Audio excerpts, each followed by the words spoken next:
தலைவர் பொறுப்பையும் நானே எடுத்துக் கொள்ளுகிறேன். தேர்தலின் வெற்றிக்காக அயராது உழைக்க வேண்டும் என்ற நோக்கில் பாட்டாளி மக்கள் கட்சியின் தலைவராக பொறுப்பு வகித்து வரும் மருத்துவர் அன்புமணி ராமதாஸ் பாட்டாளி மக்கள் கட்சியின் செயல் தலைவராக நியமனம் செய்கிறேன்.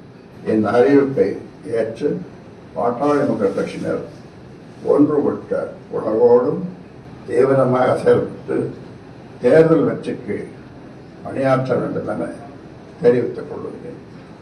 மே 11